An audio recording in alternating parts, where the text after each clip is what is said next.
स्वागत आहे आपल्या सर्वांचं या व्हिडिओमध्ये। तर मित्रांनो, आपण आज या व्हिडिओमध्ये फर्स्ट इयर सेकंड सेमिस्टर के स्कीमनुसार आपण आज बिल्डिंग मटेरियल अँड कन्स्ट्रक्शन या विषयाचा आपण टोटल सिलेबस आणि मार्क डिस्ट्रीब्युशन आपण आज या व्हिडिओमध्ये पूर्णपणे डिस्कस करणार आहोत। तर मित्रांनो, बिल्डिंग मटेरियल आणि कन्स्ट्रक्शन या सब्जेक्टचा तुम्ही सिलेबस बघू शकता।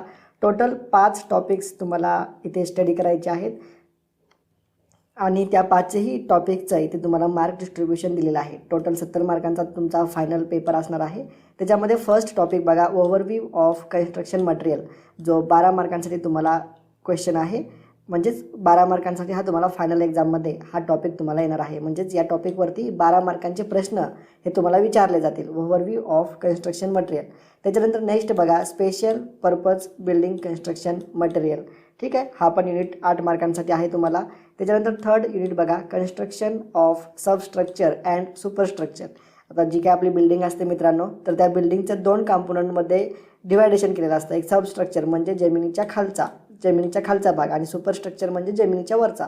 आपण प्लिंथपासून डिवायडेशन करतो, ते पूर्णपणे डिस्कस करणार आहोत आपण युनिट नंबर 3 मध्ये। त्याच्यानंतर युनिट नंबर 4 आहे बिल्डिंग कम्युनिकेशन। त्याच्यामध्ये 16 मार्कांसाठी हा युनिट जो तुम्हाला येणार आहे फायनल एक्झाममध्ये। आणि लास्ट युनिट आहे बिल्डिंग फिनिशेस। त्याच्यामध्ये पूर्ण फिनिशिंगचं जे काय मटेरियल आहे ते आपण पूर्णपणे डिस्कस करणार आहोत युनिट नंबर 5 मध्ये। आणि हा युनिट तुम्हाला 10 मार्कांसाठी येणार आहे। मित्रांनो, या पूर्ण जो सिलेबस आहे याच्यावरती डिटेलमध्ये व्हिडिओ तुम्हाला या चॅनलवरती अपलोड करून आम्ही देऊ, ते तुम्ही बघून घ्या व्यवस्थितपणे। पूर्ण पॉईंट वाईज सिलेबसनुसार व्हिडिओ हे तुम्हाला प्रोव्हाइड केले जातील। मित्रांनो, जर व्हिडिओ आवडत असतील तुम्हाला तर नक्की व्हिडिओला लाईक करा, शेअर करा पूर्ण आपल्या मित्रांसोबत, ठीक आहे। तर अशा पद्धतीने 70 मार्कांसाठी तुम्हाला हा सब्जेक्ट आहे बिल्डिंग मटेरियल अँड कन्स्ट्रक्शन। याच्यानंतर मित्रांनो, आपण सिलेबस बघूयात की फर्स्ट युनिटमध्ये टोटल सिलेबस कोणकोणता आहे। तर first unit overview of construction material 12 मार्कांसाठी आहे। त्याच्यामध्ये तुम्ही सिलेबस बघू शकता 1.1 पासून ते 1.5 पर्यंत आहे। त्याच्यामध्ये 1.1 मध्ये स्कोप ऑफ कन्स्ट्रक्शन मटेरियल आपण बघणार आहोत। त्याच्यानंतर 1.2 मध्ये बोर्ड क्लासिफिकेशन ऑफ मटेरियल, मग मटेरियलचं क्लासिफिकेशन कसं केलं जातं त्याच्या सोर्सेसनुसार, मग ते नॅचरल असतील आर्टिफिशियल असतील ते आपण डिस्कस करणार आहोत। त्याच्यानंतर तुम्ही बघू शकता मित्रांनो 1.3 मध्ये नॅचरल बिल्डिंग कन्स्ट्रक्शन मटेरियल आहे। म्हणजे जे काय नॅचरल बिल्डिंगचं मटेरियल आहे त्याच्यामध्ये स्टोन असेल, टिंबर असेल, सॉईल, सँड, कोर्स ॲग्रिगेट असतील, बिट्युमिन असेल, त्याचे टाईप्स, त्याचे युजेस आपण बघणार आहोत। त्याच्यानंतर 1.4 मध्ये आर्टिफिशियल बिल्डिंग कन्स्ट्रक्शन मटेरियल आहे। त्याच्यामध्ये सिमेंट असेल, क्ले असतील, ब्रिक्स असतील, फ्लोरिंग टाईल्स असतील, कॉन्क्रीट ब्लॉक्स असतील, वेगवेगळ्या टाईपचं मटेरियल आहे मित्रांनो, तेही आपण डिस्कस करणार आहोत। त्याच्यानंतर 1.5 मध्ये बघा, introduction to national building code,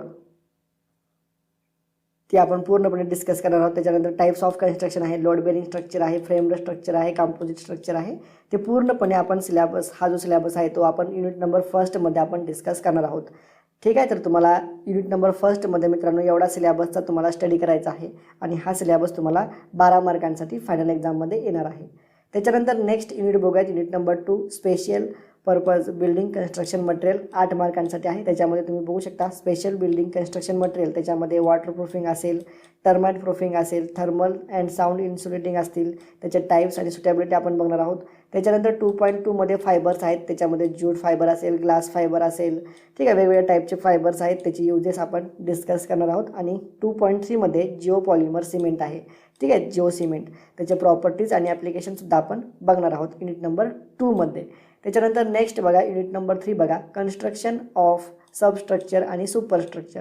24 मार्कांसाठी हा युनिट आहे तुम्हाला मित्रांनो। सगळ्यात मॅक्झिमम वेटेज याच युनिटला आहे। तुम्ही बघू शकता 24 मार्क युनिट नंबर 3 ला, ठीक आहे। तर युनिट नंबर 3 मध्ये तुम्ही सिलेबस बघू शकता मित्रांनो, टोटल 3.1 पासून ते 3.7 पर्यंत टोटल सिलेबस आहे, जास्त सिलेबस आहे। तर तुम्ही बघू शकता 3.1 मध्ये आपण बिल्डिंग कंपोनंट्स बघणार आहोत। तर त्या बिल्डिंग कंपोनंट्समध्ये वेगवेगळ्या टाईपचे कंपोनंट्स आहेत, सबस्ट्रक्चर आहे, सुपरस्ट्रक्चर आहे, हे आपण डिस्कस करणारच आहोत। त्याच्यानंतर नेक्स्ट पॉईंट तुम्ही बघू शकता मित्रांनो 3.2 मध्ये अर्थ वर्क आहे। त्याच्यामध्ये एक्सकॅव्हेशन असेल, फाउंडेशनसाठी टिम्बरिंग वर्क असेल, पूर्णपणे आपण डिस्कस करणार आहोत। त्याच्यानंतर 3.3 मध्ये आहे फॉर्म वर्क आहे।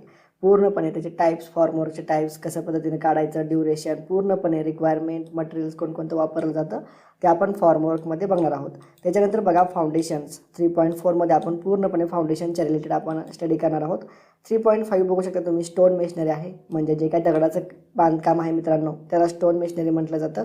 तर त्याचे टाईप्स वेगवेगळे आहेत, कशा पद्धतीनं कन्स्ट्रक्शन केलं जातं स्टोन मेशनरीचं पूर्णपणे आपण या 3.5मध्ये आपण पाहणार आहोत. त्याच्यानंतर 3.6मध्ये बघा ब्रिक मेशनरी आहे, म्हणजेच जे काही आपण ब्रिक्स वापरून बांधकाम करतो त्याला ब्रिक मेशनरी म्हटलं जातं. तर ते सुद्धा आपण पूर्णपणे 3.6मध्ये डिस्कस करणार आहोत. आणि 3.7मध्ये स्काय फोल्डिंग आहे. स्काय फोल्डिंग कशा पद्धतीने केलं जातं ते पूर्णपणे आपण त्याचे टाईप्स, नेसेसिटी, जी काय कन्स्ट्रक्शनची प्रोसेस आहे ते आपण डिस्कस करणार आहोत. तर अशा पद्धतीने मित्रांनो टोटल सिलेबस आहे युनिट नंबर 3मध्ये 24 मार्कांसाठी. त्याच्यानंतर next unit number 4 building communication. तर याच्यामध्ये 16 मार्कांसाठी हा युनिट तुम्हाला फायनल एक्झाममध्ये येणार आहे. आणि याच्यामध्ये तुम्ही सिलेबस बघू शकता मित्रांनो 4.1 पासून 4.4पर्यंत टोटल 4 पॉईंट हे तुम्हाला सिलेबसमध्ये आहेत. त्याच्यामध्ये बघा हॉरिझॉन्टल कम्युनिकेशन, हे तुम्हाला कम्युनिकेशन म्हणजे आपण जसं एका माणूस दुसऱ्या माणसांसोबत बोलतो तसंच बिल्डिंगमध्ये एक रूमचं दुसऱ्या रूमसोबत असलेलं रिलेशन, म्हणजेच ते कम्युनिकेट कसे करतात तर ते पूर्णपणे डिटेलमध्ये तुम्हाला या जो युनिट आहे युनिट नंबर 4 याच्यामध्ये तुम्हाला डिस्कस करायला भेटेल मित्रांनो. म्हणजेच हॉल कुठं असावा, किचन कुठे असावे, बेडरूम कुठे असावे, हे पूर्णपणे याचं एक प्लॅनिंग असतं. ठीक आहे, म्हणजेच जी काय महिला आहे, समजा फॉर एक्झाम्पल एक एक्झाम्पल देऊन सांगतो तुम्हाला, या ठिकाणी किचन आहे. ठीक आहे, तर किचनला लागून लगेच हॉल असावा. अदरवाईज इथे मध्ये 2 बेडरूम आहेत आणि त्याच्यानंतर हॉल आहे, म्हणजेच किचनमध्ये जर समजा पाहुणे आले घरात, हॉलमध्ये बसले तर त्या जी काही लेडीज आहे चहा करून ह्या बेडरूममधून त्या बेडरूममधून पुन्हा हॉलमध्ये येण्यापेक्षा किचनच्या लगेच साईडला हॉल असावा, म्हणजेच ते हॉरिझॉन्टल कम्युनिकेशनमध्ये येतं मित्रांनो. तर ते आपण पूर्णपणे 4.1मध्ये डिस्कस करणार आहोत. 4.2मध्ये विंडोज आहे, विंडोच्या पोझिशन्स कुठे असले पाहिजेत, टाईप्स ऑफ विंडो आपण बघणार आहोत. त्याच्यानंतर fixtures and fastening of doors and Windows. त्याच्यानंतर व्हर्टिकल कम्युनिकेशन, म्हणजे फ्लोअर वाईज कम्युनिकेशन आहे. हॉरिझॉन्टल कम्युनिकेशन आणि व्हर्टिकल कम्युनिकेशन हे खूप इम्पॉर्टंट पॉईंट आहेत मित्रांनो. पूर्णपणे अशा पद्धतीने सिलेबस तुम्हाला युनिट नंबर 4मध्ये आहे, तो आपण डिस्कस करणारच आहोत मित्रांनो. आणि त्याच्यानंतर लास्ट युनिट बघा बिल्डिंग फिनिशेस, 10 मार्कांसाठी हा युनिट तुम्हाला फायनल एक्झाममध्ये येणार आहे. त्याच्यामध्ये तुम्ही सिलेबस बघू शकता टोटल 5.1 पासून 5.4 पर्यंत आहे. त्याच्यामध्ये टाईप्स ऑफ फ्लोअर फिनिशेस आहेत.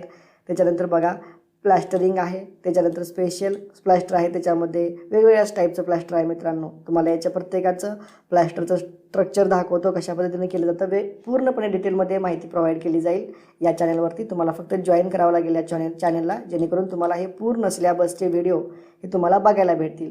त्याच्यानंतर बघा 5.4मध्ये आहे पेंटिंग आहे, कशा पद्धतीनं पेंटिंग केले जाते, मेथड्स कोणकोणते आहेत, टाईप्स, कोणतं मटेरियल वापरलं जातं हे आपण पूर्णपणे डिस्कस करणार आहोत. तर अशा पद्धतीने सिलेबस आहे मित्रांनो बिल्डिंग मटेरियल अँड कन्स्ट्रक्शन या सब्जेक्टमध्ये. ठीक आहे, तर अशा पद्धतीने आपण पूर्णपणे सिलेबस आणि मार्क डिस्ट्रीब्युशन पाहिलेलं आहे आणि हा व्हिडिओ इथे पूर्णपणे कंप्लीट झालेला आहे मित्रांनो. जर व्हिडिओ आवडला असेल तर नक्की लाईक करा, शेअर करा आणि चॅनलला सबस्क्राईब पण करा. तर भेटूयात नेक्स्ट व्हिडिओमध्ये.